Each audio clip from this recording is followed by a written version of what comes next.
Greetings and welcome back to Innovatronics TV, your one-stop channel for extraordinary tales and captivating stories. Brace yourselves as we dive into the frightening world of Richard Williams, an average individual whose life takes a hair-raising turn in our chilling story Shadows on Crescent Lane. Join us as we blur the lines between reality and the spectral realm. Let's embark on this spine-chilling journey together. Before we begin, please click the like button and please subscribe to our YouTube channel. We have a lot of supernatural stories to share with you. Get ready to experience the mystery presence of the Shadows on Crescent Lane. Richard sits at his desk, buried under a mountain of paperwork, his mind clearly preoccupied. His colleague Jason approaches with a stack of papers. Hey Richard, these reports need your signature. Can you take a look? Oh sure, just leave them there. Jason notices Richard's distant expression. You seem a bit off today. Is everything okay? Yeah, I'm fine. Just didn't sleep well last night, I guess. Well, you know what they say. All work and no sleep make for a grumpy accountant. You're right, Jason. Thanks for understanding. Jason leaves, and Richard tries to focus on the papers. Richard takes a break and heads to the office kitchen for some coffee. There, he meets his friendly co-worker, Lisa. Richard, you look like you need a caffeine boost. Rough night? Yeah, you could say that. I had some strange experiences lately. Strange experiences? Do tell me. Richard hesitates, but decides to share some details without revealing everything. I saw some odd things on my way home the other night, like a man running away in panic and a woman in distress. Look out! The stranger gasped, his eyes wide with terror. He didn't wait for Richard's response before he sprinted away into the darkness. Hey, are you all right? Richard called after him, but the man was already out of sight. As he continued down the street, he heard a soft sobbing from a nearby alley. He saw a hunched figure under a flickering streetlight. Excuse me, miss, he said, pulling out a handkerchief. Are you all right? The woman turned to face him. Her face was a gruesome spectacle, disfigured and burned. Richard recoiled, and without a second thought, he bolted. That's what happens. Wow, that does sound eerie. Maybe you should take it easy tonight. Get some rest. You're right. I need to shake this feeling off.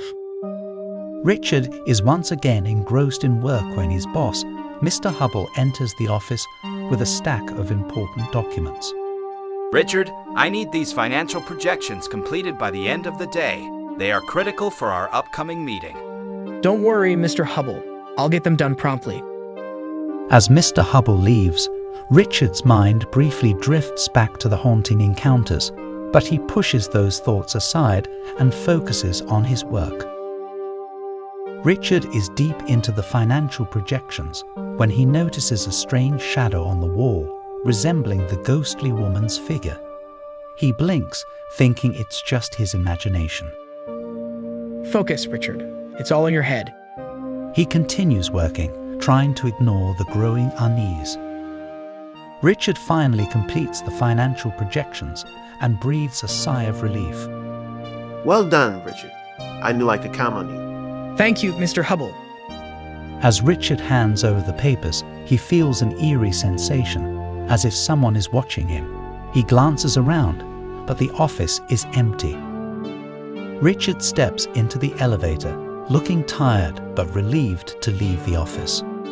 Just as the doors are about to close, a mysterious hand reaches in and stops them. It's the wild-eyed man he encountered before. Please, you have to help me. Before Richard can respond, the elevator doors close, leaving him once again with unanswered questions and a lingering sense of dread. Richard Williams sits on his couch, visibly shaken, recounting his chilling encounters with the spectral woman to his friend, Steve, and Mary Ann. It was a night I'll never forget. The city was unusually quiet, and I was walking home lost in my thoughts when this terrified man crashed into me. He seemed to be running from something, but before I could ask, he disappeared into the darkness. That must have been quite unsettling. And then, you encountered the ghostly woman. A few blocks away, I heard sobbing and found her under a flickering streetlight. Her face, it was horribly burned. I couldn't handle it, so I left her there. Richard, I believe you encountered a restless spirit. She must be seeking closure, a release from her pain. But what does she want from me? Why haunt me? I've heard a rumor about the lady in Crescent Lane. I don't know if it's true, but the story is. Gabrielle, where are you? She takes a deep breath, trying to gather her strength, and wipes away her tears. Amelia steps out into the rain, her resolve firm, as she begins to follow the faint echoes of someone's footsteps. The rain intensifies, and Amelia's desperation grows. She walks faster, her eyes scanning the dark, empty streets. Gabrielle, please wait. Suddenly, a woman wearing a hoodie and a mask emerges from the shadows, clutching a bottle marked with a chemical symbol. Who are you? I love Gabriel, and you are in my way. Are you Gabrielle's stalker? The girl splashes the liquid from the bottle. No, I am the one Gabriel will love. As the girl retreats into the darkness, she unexpectedly slips on the rain-slicked ground. Holding her face in pain, she falls with a thud, knocked unconscious.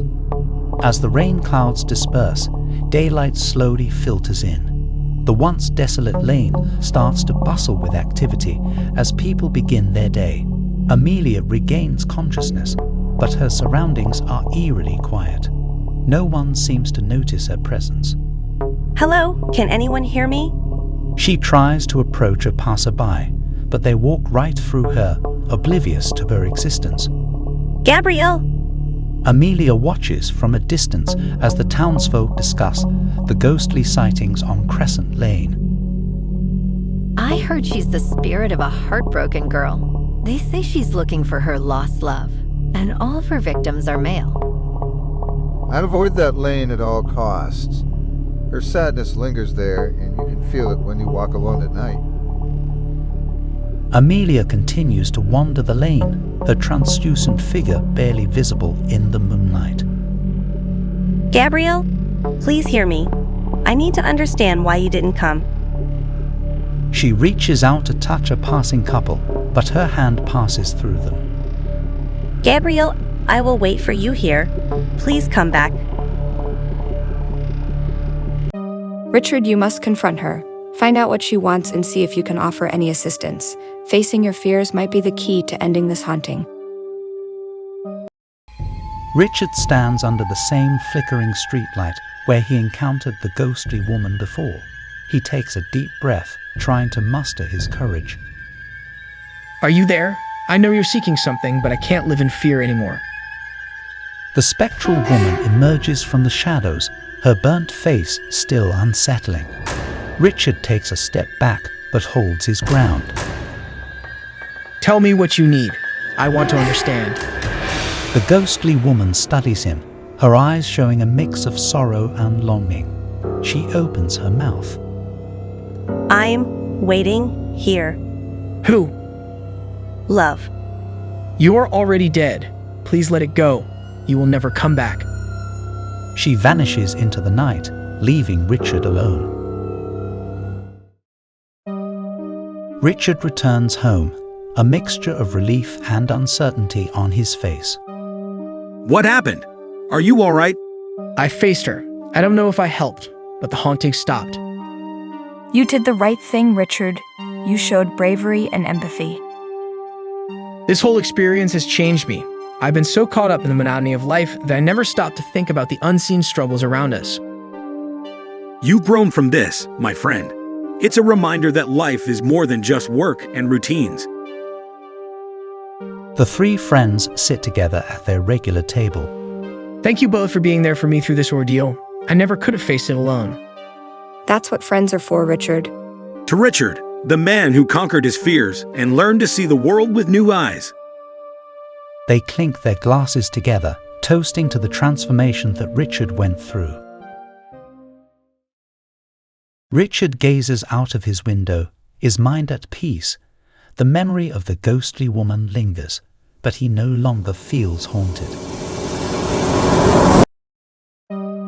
We've reached the end of our eerie tale of the girl on Crescent Lane, and we hope you enjoyed navigating the chilling crossroads of Richard's everyday life and supernatural encounters. We trust this story reminded you of the fascinating mysteries lurking in the shadows of our world.